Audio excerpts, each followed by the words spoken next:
ভূগোলের এই প্রশ্নগুলো যদি ভালো করে কমপ্লিট করে নাও তাহলে ৫ নম্বরের জন্য আর কোনো প্রশ্ন আলাদা করে পড়ার দরকার নেই। আমি দায়িত্ব নিয়ে বলছি, এই প্রশ্নগুলোর বাইরে ৫ নম্বরের প্রশ্ন আসার সম্ভাবনা খুবই কম।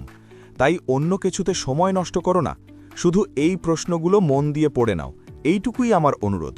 যদি সত্যিই চাও ৫ নম্বরের প্রশ্নগুলো কমন পেতে, তাহলে এই তালিকাটাই তোমার শেষ ভরসা। আর ভিডিওর শেষে থাকছে ৫টি সবথেকে গুরুত্বপূর্ণ প্রশ্ন, যেগুলি এবারের পরীক্ষায় পড়বেই। চলো প্রশ্নগুলো দেখে নেওয়া যাক।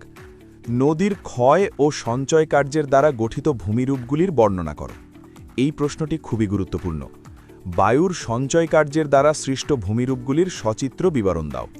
বায়ু জলধারার মিলিত কার্যের ফলে সৃষ্ট ভূমিরূপগুলির সংক্ষিপ্ত বর্ণনা দাও। পৃথিবীর বায়ুমণ্ডলের উষ্ণতার তারতম্যের কারণসমূহ আলোচনা করো। এই প্রশ্নটি ভালো করে পড়ে নেবে, পরীক্ষায় আসার সম্ভাবনা খুব বেশি। পৃথিবীর বায়ুচাপ বলয়ের সঙ্গে নিয়ত বায়ুপ্রবাহের সম্পর্ক চিত্রসহ বর্ণনা দাও। শৈলতক্ষে বৃষ্টিপাত কিভাবে সংঘটিত হয় তা চিত্র ও উদাহরণ সহযোগে ব্যাখ্যা করো। এটা খুব ইম্পর্টেন্ট। ভূমধ্যসাগরীয় জলবায়ুর প্রধান বৈশিষ্ট্যগুলি আলোচনা করো। সমুদ্র স্রোত সৃষ্টির কারণগুলি লেখো। এটা খুবই গুরুত্বপূর্ণ। পৃথিবীব্যাপী সমুদ্র স্রোতের প্রভাব আলোচনা করো। প্রস্থ বরাবর হিমালয়ের শ্রেণীবিভাগ করো। ভারতীয় কৃষিতে জলসেচের প্রয়োজনীয়তা লেখো। উত্তর ও দক্ষিণ ভারতের নদ নদীর মধ্যে পার্থক্য লেখো। এটাও খুব গুরুত্বপূর্ণ। ভারতের জলবায়ু নিয়ন্ত্রণের প্রধান কারণগুলি ব্যাখ্যা করো। ভারতের পশ্চিমাঞ্চলে কার্পাস বয়ন শিল্পের উন্নতির কারণগুলি ব্যাখ্যা করো। মৃত্তিকা ক্ষয় কাকে বলে? ভারতে মৃত্তিকা ক্ষয় বা ভূমিক্ষয়ের কারণগুলি লেখো। ভারতে প্রধান প্রধান স্বাভাবিক উদ্ভিদের শ্রেণীবিভাগ করো এবং যে কোনো তিনটির সংক্ষেপে বর্ণনা দাও।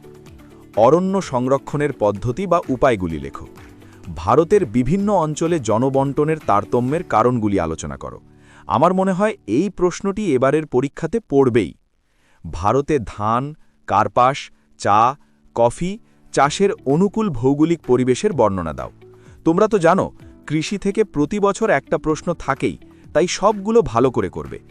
পূর্ব মধ্য ভারতে লৌহ ইস্পাত শিল্পের কেন্দ্রী ভবনের কারণগুলি লেখো। এটাও মনে হয় এবারের পরীক্ষাতে পড়বে। এবার চলো দেখি সবথেকে গুরুত্বপূর্ণ ৫টি প্রশ্ন। আর যদি প্রশ্নের লিস্ট নিতে চাও, কিউ লিস্ট অ্যাপ ডাউনলোড করো প্লে স্টোর থেকে।